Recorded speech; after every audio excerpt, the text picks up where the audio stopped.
តោះអ្នកនរគ្នាដែលចង់ទិញ Mobile Legends គឺទិញពេជ្រ Mobile Legends តម្លៃធូរថ្លៃឬក៏ចង់លក់ដៃ Mobile Legends តម្លៃថោកអ្នកនរគ្នាអាចធ្វើតាមខ្ញុំបានដំបូងអ្នកនរគ្នាចូលមកកាន់នេះ website smile1.com មកគឺជា website មួយដែលអ្នកលក់ diamond ឬជា website ផ្សេងទៀតបានទិញ diamond Mobile Legends យកទៅលក់អ្នកនរគ្នាអូខេអញ្ចឹងដំបូងអ្នកនរគ្នាចូលមកហ្នឹងហើយតោះអ្នកនរគ្នាដូរទង់ជាតិត្រូវដាក់ Brazil វិញពីព្រោះអី Brazil គឺជា region មួយឬក៏ប្រទេសមួយដែលគេលក់ពេជ្រ Mobile Legends ថោកមែនទែនអញ្ចឹងបន្ទាប់មកអ្នកនរគ្នាអូសរក Mobile Legends មក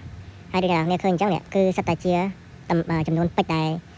ម្ចាស់ page ឬក៏ website យកទៅលក់ឲ្យអ្នកនរគ្នាហ្នឹងក៏ប៉ុន្តែអ្នកនរគ្នាទិញតាមនេះគឺថោកមែនទែនអញ្ចឹងឥឡូវយើងទៅបង្កើត account សិនអ្នកនរគ្នាចុច enter នេះលើហ្នឹងហើយបន្ទាប់មក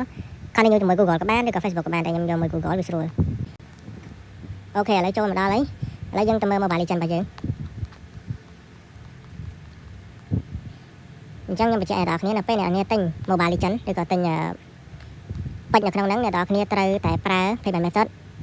smart coin មានតែកាក់ពណ៌លឿងនេះពណ៌ទឹកក្រូចនេះបើសិនជាអ្នកនរគ្នាប្រើហ្នឹងទេអ្នកនរគ្នាប្រើផ្សេងប្រហែលនេះគឺអ្នកនរគ្នាប្រើបានទេដោយសារវាអត់ support ទេព្រោះយើងនៅខ្មែរតើអ្នកនរគ្នាជនជាតិ Brazil អញ្ចឹងអ្នកនរគ្នាត្រូវទិញ coin នេះដើម្បីយកវាមកប្រើប្រាស់អញ្ចឹងដើម្បីបាន coin នេះអ្នកនរគ្នាត្រូវធ្វើម៉េចដំបូងអ្នកនរគ្នាចូល profile មកតោះមកយក activation code នេះបើអ្នកនរគ្នាមាន code អ្នកនរគ្នាដាក់ទៅហើយចុច redeem ទៅនឹងទទួលបាន coin ពណ៌ទឹកក្រូចហ្នឹងហើយកាក់ពណ៌ទឹកក្រូចហ្នឹងហើយអញ្ចឹងអ្នកនរគ្នាទៅទិញ code ហ្នឹងពីណាអ្នកនរគ្នាអាចធ្វើការឆាតមកកាន់ Telegram ខ្ញុំបានឬក៏ join group នៅខាងក្រោមហ្នឹង